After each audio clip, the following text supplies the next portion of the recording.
एक घमंडी औरत ने गरीब मजदूर को रोजे की हालत में इतना तंग किया, इतना उससे काम लिया कि उसकी हड्डियां कांप उठीं और वो जान की बाजी हार गया और अपने खालिक ए हकीकी से जा मिला। और फिर उस औरत का क्या अंजाम हुआ, ये बताते हैं आपको। रहमत अली एक बूढ़ा गरीब मजदूर था। उसकी उम्र के साथ साथ उसके कंधों पर गरीबी का बोझ भी पड़ चुका था। आज उसके बच्चे भूख से बिलख रहे थे। रमजान का महीना था, लेकिन उसके घर में सहरी के लिए कुछ नहीं था। उसकी बीवी परेशान हाल बैठी थी, आंखों में आंसू थे। हल्की सी आवाज में बोली, खुदा के बंदे, रमजान आ चुका है, बच्चों का रोजा था, सहरी में भी कुछ नहीं खाया, सिर्फ पानी पीकर रोजा रख लिया। अब शाम हो गई है और बच्चे भूख से बिलख रहे हैं। आज का दिन तो जैसे तैसे काट लेंगे, लेकिन कल क्या करेंगे। रहमत अली ने बीवी की बात सुनी तो दिल जैसे टुकड़े टुकड़े हो गया। उसने थके हारे लहजे में कहा, मैं क्या करूं, मेरे अपने हाथ खाली हैं। मुझे मांगना अच्छा नहीं लगता, मगर बच्चों की भूख से मैं तड़प गया हूं। मैं सुबह अपनी मालकिन से बात करूंगा, शायद वो कुछ ज्यादा पैसे दे दे और मैं लौटा दूंगा। उसकी बीवी ने एक उम्मीद भरी नजर डाली। बस खुदा तुमको हिम्मत दे, किसी तरह बच्चों की सहरी का बंदोबस्त हो जाए। रहमत अली ने अपने बच्चों की तरफ देखा, जो चुपचाप जमीन पर लेटे थे। छोटा बेटा, जो सिर्फ 5 साल का था, अपनी मां की गोद में सर रखकर सिसक रहा था। बड़ी बेटी, जो रोजा रखकर ढल चुकी थी, सब्र के आंसू पी रही थी। रहमत अली ने अपनी बीवी से कहा, बच्चों को जैसे तैसे सुला दो ताकि उन्हें भूख का एहसास कम हो जाए। मैं सुबह जल्दी जाकर अपनी मालकिन से बात करूंगा। वह रात बहुत भारी थी। बच्चों की भूख, मां की बेबसी और बाप की खुद से लड़ी जाने वाली जंग। क्या मैं किसी के सामने हाथ फैलाऊंगा? क्या कल सहरी के लिए कुछ बंदोबस्त हो सकेगा? यही सोचते हुए बूढ़े रहमत अली की रात गुजर चुकी थी। लेकिन रहमत अली के लिए यह रात जैसे कयामत बनकर आई थी। बच्चों की सिसकियां, बीवी की खामोशी, खाली बर्तनों की गूंज, हर चीज उसके दिल को चीर रही थी।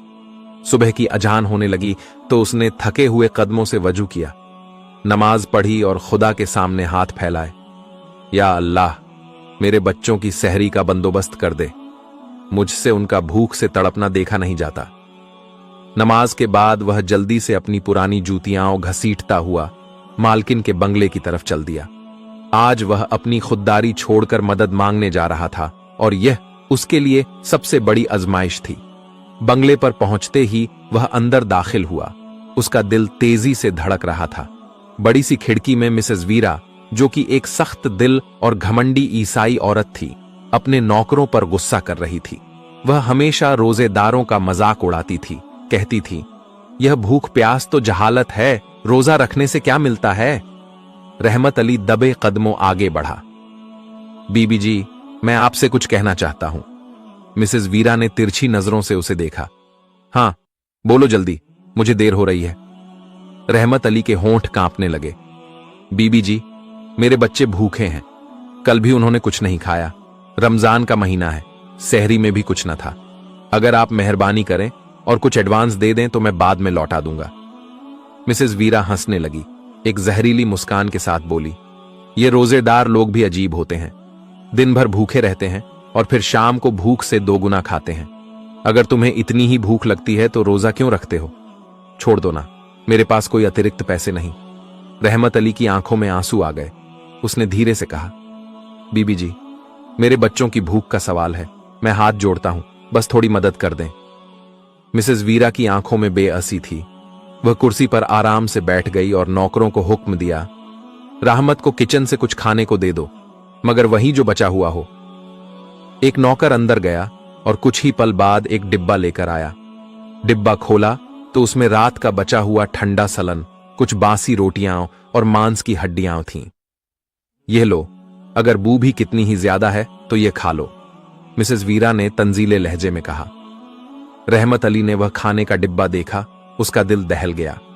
उसकी गैरत ने चीख चीख कर कहा, यह मेरे बच्चों के लायक नहीं, यह जिल्लत नहीं सह सकता।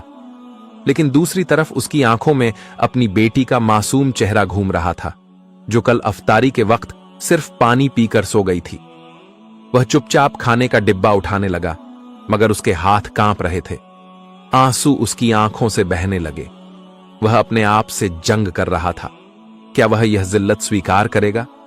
क्या वह अपने बच्चों के लिए अपनी गैरत बेच देगा? मिसेस वीरा हंस रही थी, जैसे उसे किसी की गरीबी का मजाक उड़ाने में मजा आ रहा हो। रहमत अली ने वह डिब्बा उठाया और थोड़ी देर देखता रहा।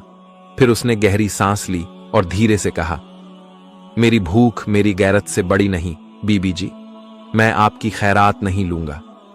यह कहकर उसने डिब्बा वहीं रख दिया और खाली हाथ पीछे मुड़ने लगा। रहमत अली शायद अपनी इस कुर्बानी पर फरिश्तों से दुआएं पा रहा था। रहमत अली ने अपने आंसू पोंछे और आसमान की तरफ देखा। या अल्लाह, अगर मैं आज अपने बच्चों को भूखा सुला दूंगा तो भी तेरे सिवा किसी के आगे हाथ नहीं फैलाऊंगा। रहमत अली ने जब मिसेस वीरा द्वारा दिया हुआ खाने का डिब्बा लेने से इनकार किया तो उसके चेहरे पर नफरत भरी मुस्कान आ गई। उसने चीख कर कहा, अच्छा, खैरात नहीं चाहिए तो भाड़ में जाओ, लेकिन अभी छुट्टी का वक्त नहीं हुआ, खाने का बहाना मत बनाओ, पहले काम खत्म करो फिर दफा हो जाना। रहमत अली ने बेबसी से सिर झुका लिया।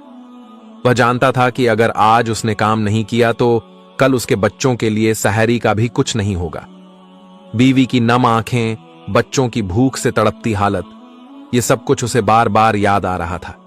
मिसेस वीरा ने जोर से ताली बजाई और नौकरों को हुक्म दिया, पूरा घर साफ होना चाहिए और यह बूढ़ा मजदूर इससे फर्श पर पॉलिश कराए, एक भी दाग नजर ना आए।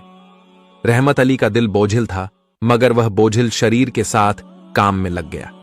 हाथ कांप रहे थे, शरीर पसीने से भीग चुका था, मगर वह चुपचाप काम करता रहा। रोजा था, ऊपर से पानी से रोजा रखा था। हड्डियों में पहले ही ताकत नहीं थी, मगर वह अपने बच्चों के लिए काम कर रहा था। दोपहर की तेज धूप, प्याज से सूखा हुआ गला और लगातार मेहनत, रहमत अली के लिए हर गुजरता पल किसी दर्द से कम न था। लेकिन मिसेस वीरा को उसकी हालत से कोई फर्क नहीं पड़ रहा था। वह हर कुछ मिनट बाद आवाज देती,